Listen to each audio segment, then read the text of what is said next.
லாஜிக்கலாக யெகோவா சாட்சிகள் சொல்வது போல கிறிஸ்து முதல்ல படைக்கப்பட்டவர், அவர் தான் முதல் சிருஷ்டி அப்படின்னே நம்ம வச்சுக்கிட்டாலும் கிரியேஷன் அப்படின்ற ஒரு கேட்டகரியில் வந்துடுது.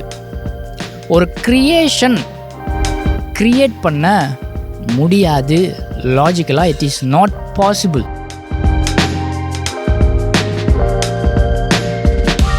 அதனால தான் இவங்க என்ன சொல்கிறாங்க, யெகோவா சாட்சிகள் இயேசுவை நாங்கள் நம்புகிறோம்.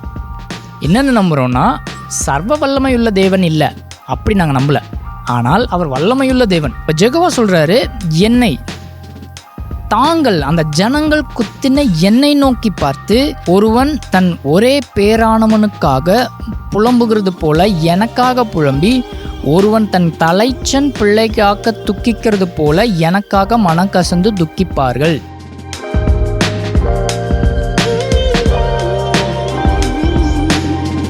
ஜெகோவா விட்னஸஸ் அவர்களுடைய போதனையை தான் நம்ம தொடர்ச்சியாக பார்த்துட்ருக்கோம். அவங்க காட்டுற வசனங்களை, அதனுடைய அர்த்தத்தை நம்ம தொடர் வீடியோவில் நம்ம போட்டுட்ருக்கோம்.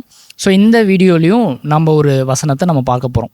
கொலோசியர் 1:15 வசனம். அவர் அத்தரிசனமான தேவனுடைய தற்சுரூபமும் சர்வ சிருஷ்டிக்கும் முந்தின பேருமானவர். கடைசி வார்த்தை முந்தின பேருமானவர், அதாவது முதற் பேரானவர் அப்படின்ற வார்த்தை வருது. இந்த முதற் பேரானவர் அந்த வார்த்தைக்கான அர்த்தம் சர்வ சிருஷ்டிக்கும், எல்லா சிருஷ்டிகளுக்கும் முதல்ல படைக்கப்பட்டவர் தான் இயேசு அப்படின்னு இங்கே பவுல் சொல்கிறாரு அப்படின்னு சொல்கிறாங்க. ஸோ அந்த வார்த்தைக்கு முதலில் படைக்கப்பட்டவர் அப்படின்னு இவங்க அர்த்தத்தை கொடுக்குறாங்க. இந்த ஃபர்ஸ்ட் பார்ன் முதற் பேரானவர். யெகோவா சாட்சிகள் சொல்வது போல இந்த வார்த்தை முதலில் படைக்கப்பட்டவர் என்ற அர்த்தத்தை கொடுக்கிறதா? வேதத்தின் அடிப்படையில் நாம் இந்த வார்த்தையினுடைய அர்த்தத்தை நம்ம பார்க்கணும். ஃபர்ஸ்ட் பார்ன் முதற் பேரானவர் அப்படின்ற வார்த்தைக்கான கிரேக்க சொல் புரோட்டோடோக்கோஸ். இதற்கு முதலில் படைக்கப்பட்டவர் அப்படின்ற அர்த்தத்தை கொடுக்கல, மாறாக முதன்மை தகுதி கொண்டவர் அப்படின்ற அர்த்தத்தை தான் இது கொடுக்குது. அதாவது ஃபர்ஸ்ட் ரேங்க்ல இந்த வார்த்தை அந்த அர்த்தத்தை கொடுக்குறது. ப்ரீஎமினன்ட் ஒன், தமிழில் மேன்மையானவர் அப்படின்னு இந்த வார்த்தையினுடைய அர்த்தத்தை கிரேக்க சொல்லுகிறது. இதற்கு நம்ம வேத உதாரணத்தையும் நம்ம பார்க்க முடியும். தாவீது அவருடைய குடும்பத்தில் கடைசி புள்ள, நமக்கு எல்லாருக்கும் தெரியுது. ஆனால் தாவீதை பற்றி சங்கீதத்தில் நம்ம இப்படியே வாசிக்கிறோம். 89வது சங்கீதம் 27வது வசனத்தில், நான் அவனை எனக்கு முதற் பேரானவனும் பூமியின் ராஜாக்களை பார்க்கிலும் மகா உயர்ந்தவனும் ஆக்குவேன். ஓகே, இது தாவீதை பற்றி சொல்லுகிற ஒரு வசனம். முதற் பேரானவர் அப்படின்ற வார்த்தை இங்கே வருது. இவங்களுடைய அந்த வார்த்தையின் பொருளின் அடிப்படையில் நம்ம பார்க்கும்போது தாவீது எல்லாத்துக்கும் முதல்ல படைக்கப்பட்டிருக்கணும், அதாவது முதல் சன்னாக இருந்திருக்கணும், முதல் பிள்ளையாக இருந்திருக்கணும். ஆனால் அவர் கடைசி புள்ள. அப்படி இருக்கும்போது இந்த வார்த்தை முதற் பேரானவன் அப்படின்னு எப்படி வருது? இதன் அடிப்படையில் தாவீதை இப்படியா சொல்லப்படுது? ஸோ இதனுடைய அர்த்தம் மேன்மையுள்ள ஒருவன், கடைசியாக பிறந்திருந்தாலும் அவன் மேன்மையானவன் அப்படின்ற அர்த்தத்தை இந்த வார்த்தை கொடுக்கிறது. ஸோ இது முதலில் படைக்கப்பட்டவன் அப்படின்ற அர்த்தத்தை இந்த வார்த்தை கொடுப்பது இல்லை. ஸோ கிரேக்க சொல்லியும் நம்ம பார்க்கணும். அதுதான் வேதத்தின் அடிப்படையில் நம்ம உண்மையாகவே நம்ம படிக்கிறோம் அப்படின்னு நீங்கள் சொல்கிறீங்கன்னா அதுதான் அர்த்தம். மேலோட்டமாக தமிழில் மட்டும் நம்ம வாசிட்டு எந்த ஒரு முடிவுக்கும் வந்துடக்கூடாது. ஏன்னா இது ஒரு டிரான்ஸ்லேஷன். நம்ம மூல மொழிக்கு நம்ம போய் அங்கே நம்ம பார்க்கறது நல்லது. ஒருவேளை யெகோவா சாட்சிகள் சொல்வது போலவே இந்த முதற் பேரானவர் ஃபர்ஸ்ட் பார்ன் அப்படின்ற வார்த்தைக்கு முதல்ல படைக்கப்பட்டவர் அப்படின்ற அர்த்தத்தை தான் கொடுக்குது, அதுதான் உண்மையான அர்த்தம் அப்படின்னு உண்மையாகவே இவங்க சொல்கிறது போல இருந்தாலும், பவுல் புரோட்டோடோக்கோஸ் அப்படின்ற வார்த்தையை பயன்படுத்தாமல் புரோட்டோடிசிஸ் அப்படின்ற வார்த்தையை பயன்படுத்தியிருப்பார். ரெண்டு வித்தியாசமான வார்த்தைகள் இருக்குது. புரோட்டோடோக்கோஸ் அப்படின்றது முதற் பேரானவர், புரோட்டோடிசிஸ் அப்படின்ற வார்த்தை இவங்க சொல்வது போல முதலில் படைக்கப்பட்டவர் அந்த அர்த்தத்தை கொடுக்குது. ஆனால் கொலோசியர் 1:15 வசனத்தில் புரோட்டோடிசிஸ், அதாவது முதலில் படைக்கப்பட்டவர் அந்த அர்த்தத்தை கொடுக்கக்கூடிய கிரேக்க வார்த்தை இங்கே பயன்படுத்தப்படவில்லை. மாறாக புரோட்டோடோக்கோஸ் முதற் பேரானவர் அப்படின்ற வார்த்தை தான் பயன்படுத்தப்பட்டிருக்கிறது.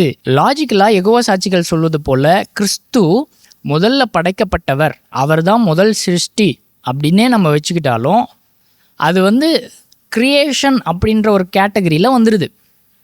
ஒரு கிரியேஷன் கிரியேட் பண்ண முடியாது. லாஜிக்கலாக இட் இஸ் நாட் பாசிபிள். ஏன்னா கிரியேஷன் அது. இன்னொன்று கிரியேட் பண்ணுற அளவுக்கு அந்த வல்லமை கிடையாது, க்ரீச்சருக்கு கிடையாது, கிரியேட்டருக்கு மட்டும்தான் இருக்குது. ஒரு படைப்பாளிக்கிட்ட மட்டும்தான் அந்த வல்லமை இருக்கிறது. அப்போது இன்னொருத்தரை படைக்கிற அந்த வல்லமை இயேசுக்கிட்ட இருக்குதுன்னா லாஜிக்கலாக அவர் கிரியேட்டராக இருந்தால் மட்டுமே சாத்தியம். அந்த வல்லமை அவருக்குள்ளாக இருந்தால் மட்டுமே அது சாத்தியம். அந்த வல்லமை ஒரு வேளை இயேசுவுக்குள் இருந்திருந்தால் கண்டிப்பாக அவர் கிரியேட்டர் தான், க்ரீச்சர் கிடையாது. அதனால தான் இவங்க என்ன சொல்கிறாங்க, யெகோவா சாட்சிகள், இயேசுவை நாங்கள் நம்புகிறோம். என்னென்னு நம்புகிறோன்னா, சர்வ வல்லமையுள்ள தேவன் இல்லை அப்படி நாங்கள் நம்பலை. ஆனால் அவர் வல்லமையுள்ள தேவன், அதை நம்புகிறோம். அதனால் அவருக்கு படைக்கிற வல்லமை இருக்குது அப்படின்னு சொல்கிறாங்க. ஸோ சர்வ வல்லமைக்கும் அகெயின் வல்லமைக்கும் அவங்க டிஃப்ரெண்ட் டாக்ட்ரினை கொண்டு வராங்க. இதை பற்றி நம்ம முன்னாடி வீடியோவில் நம்ம போட்டிருக்கோம். ஸோ நீங்கள் அதை பார்க்கலாம். இந்த கொலோசியர் 1:15 இன்னொரு விஷயத்தையும் நம்ம லிங்க் பண்ணி நம்ம பார்க்க போகிறோம். அது என்னென்னா, இயேசு யாவேயா அல்லது பழைய ஏற்பாட்டில் சொல்லப்பட்ட அந்த கர்த்தர் என்ற வார்த்தை வருது இல்லையா, அது இயேசு தானா அப்படின்றத நம்ம பார்க்கலாம். முதல்ல அவர் இரட்சகர் அப்படின்ற வார்த்தைக்கு பழைய ஏற்பாட்டிலேருந்து அது இயேசு தான் அப்படின்றத நம்ம காட்ட போகிறோம். ஏசாயா 43:11 நானே கர்த்தர், என்னை அல்லாமல் இரட்சகர் இல்லை. யெகோவா சாட்சிகள் யெகோவா மட்டும்தான் இரட்சகர் என்று சொல்கிறாங்க. அதாவது பிதா அவர் மட்டும்தான் இரட்சகர், இயேசு அல்ல அப்படின்னு சொல்லி நம்புகிறாங்க. பட் இரட்சகர்னாலே அவர் ஒரு தெய்வீக ஆற்றலை கொண்டவர் அப்படின்ற உரிமையை கோர்றாரு அப்படின்னு அர்த்தம். அப்போ இங்கே யெகோவா சொல்கிறது நானே இரட்சகர் என்று சொல்கிறார். ஸோ இந்த வசனத்தை மட்டுமே நம்ம பார்க்கும்போது ஒரே ஒரு இரட்சகர் தான் இருக்கிறார், அது யெகோவா. ஆனால் இதோட இந்த விஷயம் ஸ்டாப் ஆகலை. லூக்கா புதிய ஏற்பாட்டுக்கு நம்ம வரும்போது 2:11 இன்று கர்த்தராகிய கிறிஸ்து என்னும் இரட்சகர் உங்களுக்கு தாவீதின் ஊரிலே பிறந்திருக்கிறார். இந்த வசனம் கிறிஸ்துவை என்னன்னு சொல்லுது, இரட்சகர் என்று. இயேசு எப்படிங்க இரட்சகர் ஆக முடியும்? யெகோவா மட்டும்தானே இரட்சகர். ஏசாயா 43:11 சொல்லப்படுது. அப்போ அந்த இரட்சகர் யெகோவா என்றால் இங்கே சொல்லப்படுகிற இரட்சகர் இயேசுவாச்சே. இந்த வசனம் மட்டும் இல்லை, யோவான் 4:42 அந்த ஸ்திரீயை நோக்கி, உன் சொல்லி நிமித்தம் அல்ல, அவருடைய உபதேசத்தை நாங்கள் கேட்டு அவர் மெய்யாய் கிறிஸ்துவாகிய உலக இரட்சகர் என்று அறிந்து விசுவாசிக்கிறோம் என்றார்கள். அந்த காலத்தில் இருந்த ஜனங்க சொன்ன விசுவாச அறிக்கை இது இயேசுவை பற்றி. அவர் மெய்யாய் கிறிஸ்துவாகிய உலக இரட்சகர் என்று அறிந்து விசுவாசிக்கிறோம் என்று சொல்கிறார்.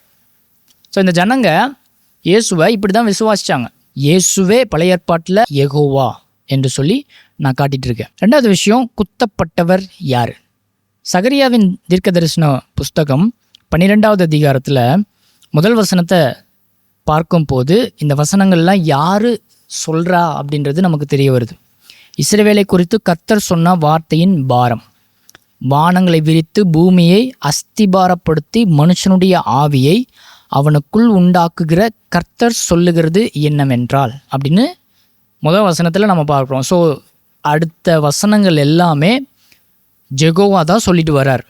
அப்படி வரும்போது 11வது வசனத்துக்கு மேலே 10வது வசனத்தில், நான் தாவீது குடும்பத்தாரின் மேலும் எருசலேம் குடிகள் மேலும் கிருபையின் ஆவியையும் விண்ணப்பங்களின் ஆவியையும் ஊற்றுவேன். அப்பொழுது அவர்கள் தாங்கள் குத்தின எண்ணெய் நோக்கி பார்த்து, அந்த வார்த்தை முக்கியம், எண்ணெய் என்று சொல்லி யாரை சொல்லப்படுது? யெகோவா. யார் பேசிட்டு வர அந்த வார்த்தைகள் எல்லாம்? யெகோவா தான். இப்போ யெகோவா சொல்கிறாரு, எண்ணெய் தாங்கள் அந்த ஜனங்கள் குத்தின எண்ணெய் நோக்கி பார்த்து, ஒருவன் தன் ஒரே பேரானவனுக்காக புலம்புகிறது போல எனக்காக புலம்பி, ஒருவன் தன் தலைச்சன் பிள்ளைக்காக துக்கிக்கிறது போல எனக்காக மனக்கசந்து துக்கிப்பார்கள். ஸோ இந்த எனக்கு எண்ணெய் என்ற வார்த்தை ரொம்ப முக்கியம். இது யாரை பற்றி சொல்லப்படுகிறது? ஜெகோவா. மனுவுருவம் எடுத்தது இயேசு. இயேசு தான் இந்த உலகத்திற்கு வந்தார். அவர் தான் பிறந்தார், அவர் தான் வாழ்ந்தார், அவரை தான் இஸ்ரவேல் ஜனங்க குத்துனாங்க. ஸோ இயேசு தான் வந்தார். அப்போ இந்த குத்துனது யாராக தான் இருக்கும்? தீர்க்க தரிசனமாக சகரியா புஸ்தகத்தில் சொல்லப்பட்டிருக்கிற அந்த ஒரு நபர் யார்? புதிய ஏற்பாட்டுக்கு நம்ம வரும்போது அதுக்கான பதிலை நம்ம பார்க்குறோம், அது இயேசு. ஸோ இங்கேயும் நம்ம பார்க்குறது என்னென்னா, அந்த ஜெகோவா பழைய ஏற்பாட்டில் சொல்லப்பட்ட தீர்க்க தரிசன வார்த்தைகளில் வர அந்த யெகோவா வேறு யாரும் இல்லை, இயேசு தான். மூன்றாவது விஷயம், வழியை ஆயத்தப்படுத்துதல். யாருக்கு? ஏசாயா 40வது அதிகாரம் 3வது வசனத்தில் தீர்க்க தரிசனமாக சொல்லப்பட்ட ஒரு வார்த்தை, கர்த்தருக்கு வழியை ஆயத்தப்படுத்துதுங்கள். ஸோ கர்த்தர் அப்படின்னா யெகோவா. யெகோவாக்கு வழியை ஆயத்தப்படுத்துங்கள், அவாந்தர வழியிலே நம்முடைய தேவனுக்கு பாதையை செவ்வை பண்ணுங்கள் என்று சொல்லப்படுது. ஸோ இது தீர்க்க தரிசன வார்த்தைகள் இயேசு பிறப்பதற்கு முன்பதாக எழுதப்பட்டது. இந்த வசனம் யாரை பற்றி சொல்லப்படுது அப்படின்றது நம்ம இங்கே படிக்கும் போதே தெரியும். புதிய ஏற்பாடுக்கு நம்ம வரும்போது யோவான் ஸ்நானகன் இந்த வசனத்தை கோட் பண்ணி சொல்கிறார். யாரை சொல்கிறாரு? இயேசுவை சொல்கிறார். யோவான் 1 அதிகாரம் 23வது வசனத்தில் கர்த்தருக்கு வழியை செவ்வை பண்ணுங்கள் என்று ஏசாயா தீர்க்கதரிசி சொன்னபடியே நான் வனாந்தரத்திலே கூப்பிடுகிறவனுடைய சத்தமாக இருக்கிறேன் என்றான். ஸோ இது ஓப்பனாக தெரியுது, யோவான் ஸ்நானகன் இயேசுவை பற்றி சொல்கிறார். அதுவும் ஏசாயா தீர்க்கதரிசி சொன்னபடியே என்று சொல்லி அவர் கோட் பண்ணுறார். ஸோ இயேசு தான் பழைய ஏற்பாட்டில் யாவே, அதாவது ஜெகோவா. ஸோ இந்த மாதிரி விஷயங்களை நம்ம சொல்லிகிட்டே போகலாம். 3 விஷயத்தை நான் இந்த வீடியோவில் நான் சொல்லியிருக்கேன். கடைசியாக ரொம்ப முக்கியமான ஒரு விஷயம், யூதர்களை பொறுத்த வரைக்கும் அந்த ஒரு தேவனை மட்டும்தான் வணங்கணும், வர்ஷிப் பண்ணணும், ஒரே தேவனை மட்டும்தான், ஜெகோவாவை. ஆனால் புதிய ஏற்பாட்டுக்கு வரும்போது இயேசுவை ஜனங்கள் ஆராதிக்கிறாங்க, வழிபடுறாங்க, வணங்குறாங்க.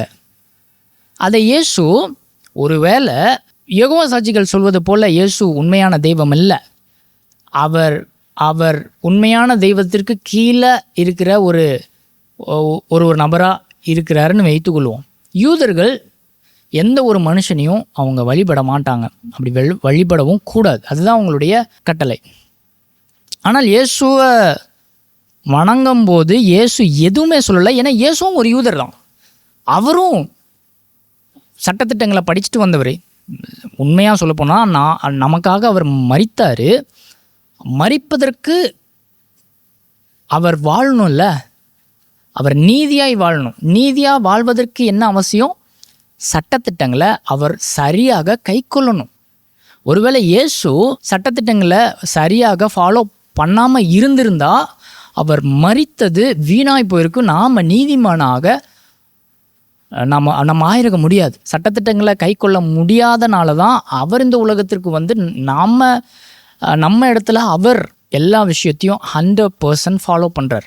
ஸோ அந்த ஒரு நீதி தான் நமக்கு அது கொடுக்கப்பட்டிருக்கிறது.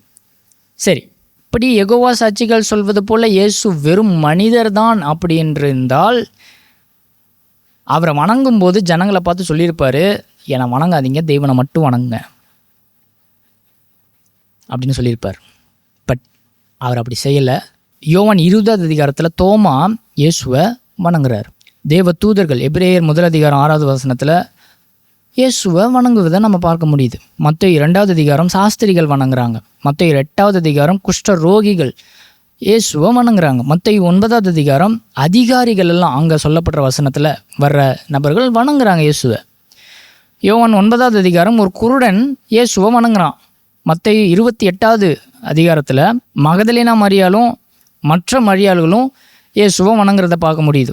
மத்தேயு 28வது அதிகாரம் சீஷர்கள் அகைன் இயேசுவை வணங்குறாங்க. இப்போ நான் சொன்ன எல்லாருமே இயேசுவை வழிபட்டுருக்குறாங்க, வணங்கியிருக்கிறாங்க, அவரே தெய்வம் என்று சொல்லியிருக்கிறாங்க. இப்போ நாம் படித்த ஒரு வசனத்தையும் நம்ம அப்படி தான் நம்ம பார்த்தோம். அவங்க ஜனங்க கிறிஸ்து அவர் ஒரு இரட்சகர் என்று சொல்லி நம்பினதை நம்ம பார்க்க முடியுது.